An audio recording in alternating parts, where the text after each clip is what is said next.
യഥാർത്ഥത്തിൽ നേരത്തെ പറഞ്ഞ പോലെ ഒരു MLA നിയമസഭാകത്ത് വരുന്നതിനോട് ഞങ്ങൾ മറ്റു തരത്തിലുള്ള ചർച്ചകളോ നിയമസഭാകത്ത് കീഴിലോ ഒന്നും ഞങ്ങൾ നിലപാടെടുത്തിട്ടില്ല. പക്ഷേ ധാർമ്മികത എന്ന് പറയുന്ന ഒന്നുണ്ട്. ആ ധാർമ്മികത ഉയർത്തിപ്പിടിച്ചുകൊണ്ടായിരിക്കണം ഓരോ ജനപ്രതിനിധിയും രാഷ്ട്രീയ പ്രവർത്തകരും ആ പ്രവർത്തനങ്ങൾക്ക് നേതൃത്വം കൊടുക്കേണ്ടത്.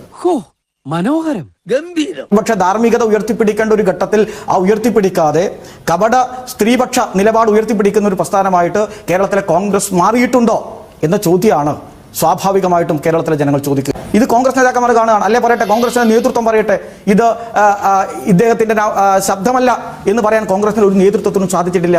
അതുകൊണ്ട് തന്നെ ഇവിടെ നടക്കുന്നത് സസ്പെൻഷൻ എന്ന് പറയുന്ന നാടകം, നിയമസഭക്കകത്തേക്ക് കൊണ്ടുവന്നുകൊണ്ടുള്ള മറ്റൊരു നാടകം, ഇത് ഞങ്ങളാരും അറിഞ്ഞിട്ടില്ലേ എന്ന മട്ടിലുള്ള മറ്റൊരു നാടകം.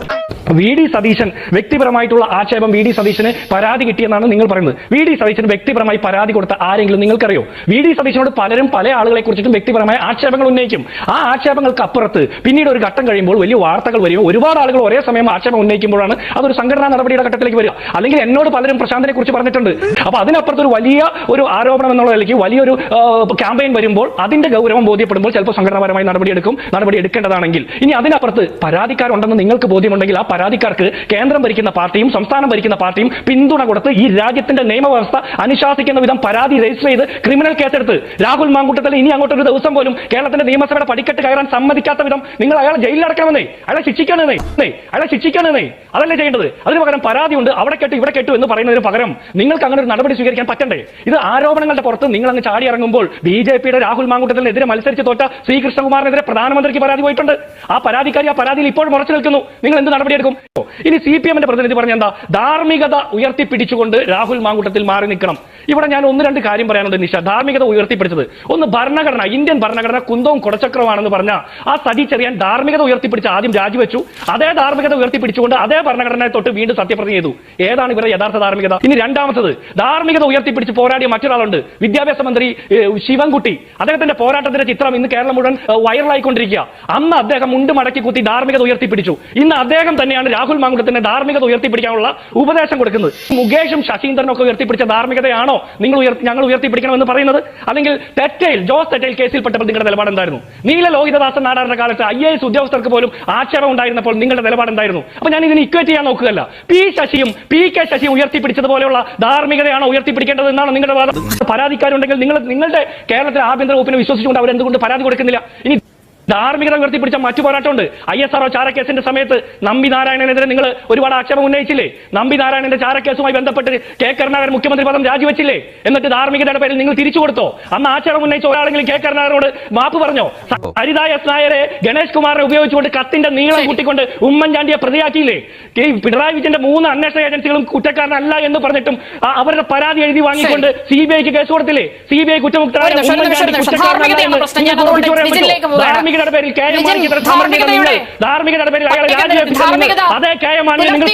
ഒന്നാമത്തെ പ്രശ്നം PK ശശി, P ശശി, മുകേഷ്, ശശീന്ദ്രൻ തുടങ്ങി നീലലോഹിതദാസൻ നാടാർ അദ്ദേഹം 26 വർഷത്തിന് ശേഷം കുറ്റവിമുക്തനാക്കപ്പെട്ടിട്ടുണ്ട്. ഇപ്പോൾ ഇങ്ങനെ ഒരു നീണ്ട ലിസ്റ്റ് ജിൻഡോ പറഞ്ഞു. ഇവിടെയൊക്കെ CPMന്റെ ധാർമ്മികത എവിടെയായിരുന്നു എന്നുള്ളതിന് മറുപടി പറയാം. 2, എന്തുകൊണ്ടാണ് മനുഷ്യരെ അതിക്രൂരമായി കൈകാര്യം ചെയ്യുന്ന പോലീസിനെതിരെ DYFIയോ SFIയോ സമരം ചെയ്യാത്തത് എന്നതിന്.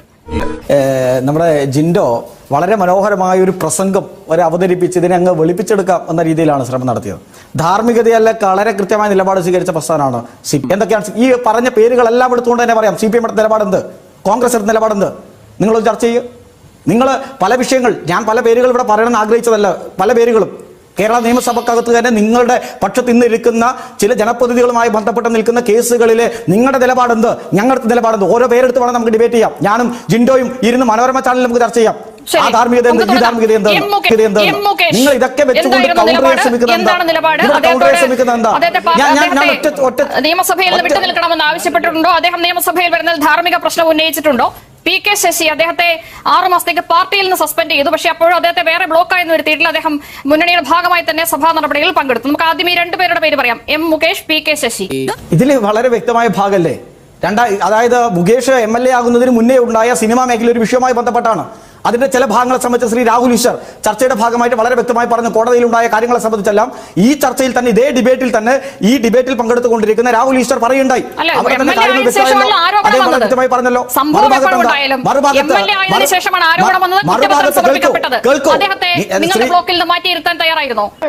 ശ്രീമതി നിഷയോട് ഞാനൊരു ചോദ്യം ചോദിക്കുന്നത്, അതും ഇതും തമ്മിൽ മലയാള മനോരമ ഒന്നാണ് എന്ന നിലയിലേക്ക് കാര്യങ്ങൾ വാർത്ത കൊടുക്കാൻ തയ്യാറുണ്ടോ? ബൈറ്റിനെ സംബന്ധിച്ചിടത്തോളം ഇന്ന് മനോരമ ഉൾപ്പെടെ ചോദിച്ചത് മിണ്ടില്ലല്ലോ. ശബ്ദത്തെ സംബന്ധിച്ചിടത്തോളം ശ്രീമതി നിഷ, ഇതിനകത്ത് സാമാന്യവൽക്കരിച്ച് പോകാൻ പറ്റുന്ന ഒരു വിഷയമാണോ ഇവിടെ ഉണ്ടായിരിക്കുന്നത്? ഏതാ നമ്മൾ ഈ പരാതി ഉയർത്തിയത് CPM ആണോ? ഈ പരാതി കൊണ്ട് കേരളത്തിൽ ഗവൺമെന്റാണോ? ഈ സത്യരേഖ പുറത്തുകൊണ്ടെന്ന് ഞങ്ങളാണോ? സ്ത്രീകൾക്കെതിരായ അതിക്രമം തന്നെയാണ് ഈ നേതാക്കൾക്കെതിരെ ഉയർന്നിട്ടുള്ള പരാതികളും. അവരുടെ കാര്യത്തിൽ CPM ധാർമ്മികത ഉയർത്തിപ്പിടിച്ചിട്ടുണ്ടോ? സമർപ്പിക്കപ്പെട്ട ശേഷവും അദ്ദേഹം MLA ആയിരുന്നില്ലേ? ഞാൻ ചോദിച്ചു, PK ശശിക്കെതിരെ പരാതി ഉയർന്നു, പാർട്ടി അദ്ദേഹത്തെ സസ്പെൻഡ് ചെയ്തു, അദ്ദേഹത്തെ വേറെ ബ്ലോക്കിൽ ഇരുത്താൻ CPM തയ്യാറായിട്ടില്ല. അദ്ദേഹം ഭരണകക്ഷിയുടെ ഭാഗമായി തന്നെയാണ് അദ്ദേഹത്തിന്റെ MLA ടേം പൂർത്തിയാക്കിയത്. അവിടെ എവിടെയായിരുന്നു ധാർമ്മികത? ദൈവമേ, മൂർഖനെയാണല്ലോ ചവിട്ടിയത്. അല്ല, ഞാനൊരു കാര്യം നിഷ ഇതിനെ തെറ്റിദ്ധരിപ്പിച്ച് ഡൈവേർട്ട് ചെയ്ത് കൊണ്ടുപോകാൻ നോക്കരുത്. ഞാൻ അകത്തിരുന്നതുമായി, അതായത് ഈ വിഷയവുമായി ബന്ധപ്പെട്ട് ഈ വിഷയത്തെ മറ്റു വിഷയങ്ങളുമായി കൂട്ടിച്ചേർത്ത് ലഘൂകരിക്കാൻ പറ്റുന്ന ഒന്നാണോ? അതാണ് എന്റെ ചോദ്യം. മലയാള മനോരമക്ക് അങ്ങനെ ഒരു അഭിപ്രായം ഉണ്ടോ? ഇവിടെ കേസില്ല എന്നാണ് പറഞ്ഞുകൊണ്ടിരിക്കുന്നത്. കേസില്ല.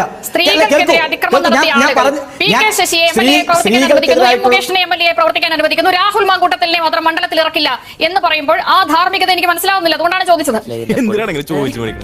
അങ്ങനെയെങ്കിൽ എന്നല്ല, ഈ ആളുകൾ ആരും പ്രവർത്തിക്കാൻ പാടില്ല എന്നുള്ളതായിരിക്കേണ്ട രാഷ്ട്രീയ പാർട്ടികളുടെ നിലപാട്. ഇതിന് രണ്ടിനെയും ഒരേ ചെരിയിൽ കുട്ടിവെച്ച് കൊണ്ടുപോകാൻ പറ്റില്ല. ശ്രീ രാഹുൽ ഈശ്വർ പറഞ്ഞ ചില ഭാഗങ്ങൾ സ്ത്രീവിരുദ്ധമായ പരാമർശങ്ങളിലേക്കോ സ്ത്രീവിരുദ്ധ നിലപാടുകളെയോ ഒരിക്കലും അംഗീകരിക്കുന്ന ഒരു പ്രസ്ഥാനമല്ല എന്റെ പ്രസ്ഥാനം. ആ നിലയിൽ ശക്തമായി സ്ത്രീകൾ നേരിടുന്ന അതിക്രമങ്ങൾക്കെതിരായി നിലപാട് സ്വീകരിച്ച് പോവുക തന്നെ ചെയ്യും, ഒരു സംശയം വേണ്ട.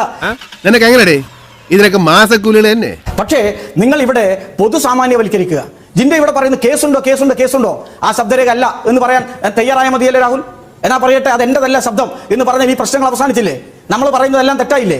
എന്തേ അദ്ദേഹം നിഷേധിക്കാൻ വേണ്ടി തയ്യാറാകാത്തത്? വിഷയങ്ങളുണ്ട്. CPM-മായി ബന്ധപ്പെട്ട് നമുക്കകത്തുണ്ടായ വിഷയങ്ങളെ വളരെ ഗൗരവത്തിൽ തന്നെ എടുത്തിട്ടുണ്ട്. നേരത്തെ പറഞ്ഞ എത്ര പേരുകളിൽ പാർട്ടി ശക്തമായ നടപടി സ്വീകരിച്ചിട്ടുണ്ട്. ശക്തമായ നടപടിയാണ്. നിങ്ങൾ ഇവിടെ പറഞ്ഞ ചില പേരുകളിൽ തന്നെ ഏത് നിലയിലേക്കാണ് പാർട്ടി കൈകാര്യം ചെയ്തത്? ഇവിടെയാണ് ചില ആളുകൾ ഇന്ന് നിൽക്കുന്നത്. ഇതെല്ലാം നിങ്ങൾക്ക് കൃത്യമായി തന്നെ കാണാൻ പറ്റുന്ന ഒന്നാണ്.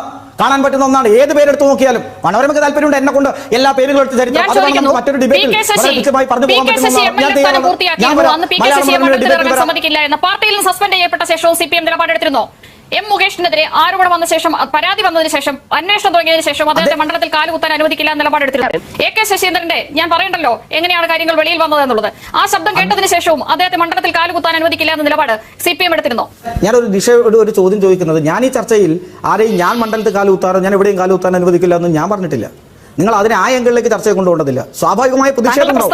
ഞാൻ ഈ ചർച്ച മലയാള മനോരമയുടെ ചർച്ചയുടെ തുടക്കം മുതൽ എന്റെ ഏതെങ്കിലും പ്രയോഗത്തിൽ കാലുകുത്താൻ പറ്റില്ല എന്ന് പറഞ്ഞിട്ടുണ്ടോ? കേരളത്തിൽ എവിടെ ആര് പോകണമെന്ന് തീരുമാനിക്കാൻ ഞങ്ങളല്ലേ തീരുമാനിക്കുന്നത്. പ്രതിഷേധം ഉണ്ടാവും സ്വാഭാവികമായിട്ടും. എന്താ സംശയം? DYFIയുടെ ശക്തമായ പ്രതിഷേധം ഉണ്ടാവും. SFIയുടെയും DYFIയുടെയും ശക്തമായ പ്രതിഷേധം ഉണ്ടാവും. ഒരു സംശയം വേണ്ട. ആ പ്രതിഷേധം ശക്തമായി തന്നെ തുടരുകയും ചെയ്യും. അത് രാഷ്ട്രീയ യുദ്ധം കൂടിയാണ്. സ്വാഭാവികമായിട്ടും ഇവിടെ ഉണ്ടായത് ശുദ്ധ തോന്നിവാസമായ സമീപനമാണ്. അതിനെ നിഷ ഡൈവേർട്ട് ചെയ്തിട്ട് ആരെങ്കിലും എവിടെയെങ്കിലും കാലുകുത്താൻ പറ്റില്ല എന്ന് പറയാൻ പറ്റുമോ? രാഹുലിന് നിയമസഭയിൽ കാലുകുത്താൻ പറ്റില്ല എന്ന് ഞങ്ങൾ പറഞ്ഞോ? എവിടെ ആര് കാലുകുത്തണം ഞങ്ങൾ പറഞ്ഞിട്ടില്ല.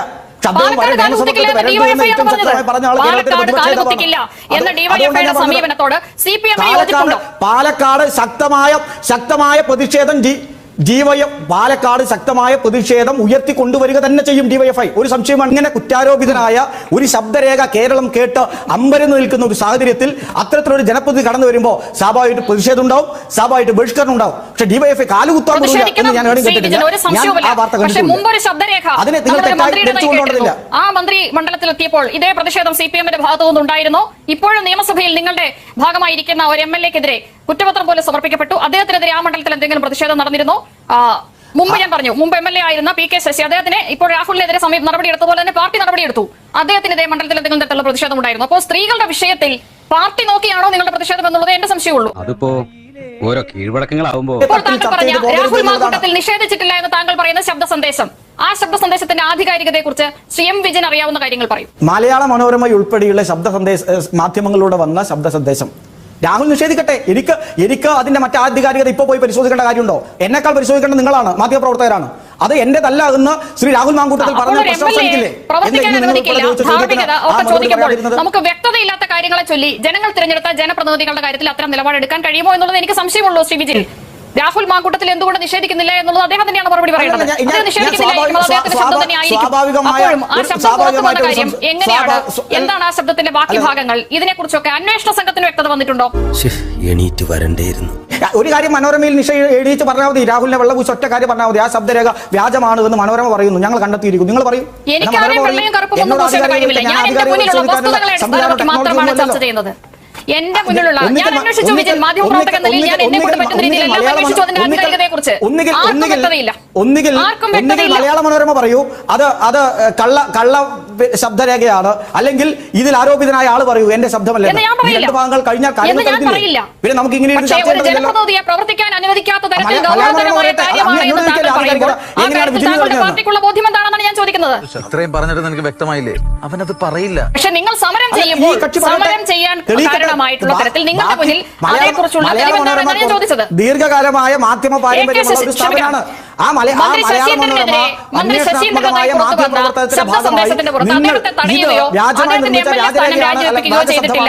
രാഹുൽ മാങ്കൂട്ടത്തിന്റെ ശബ്ദത്തിന്റെ പുറത്ത് അദ്ദേഹത്തെ പ്രവർത്തിക്കാൻ അനുവദിക്കില്ല എന്ന് പറയുന്നു. ആ ശബ്ദരേഖ തീവ്രത കുറഞ്ഞതും ഈ ശബ്ദരേഖ തീവ്രത കൂടിയതുമാണ് എന്ന് അങ്ങ് പറയുമ്പോൾ അതിന്റെ ആധികാരികതയെ കുറിച്ച് അങ്ങേക്ക് കൂടുതൽ വിവരങ്ങൾ ഉണ്ടായിരിക്കണമല്ലോ. അതുകൊണ്ടാണ് ഞാൻ ചോദിച്ചത്.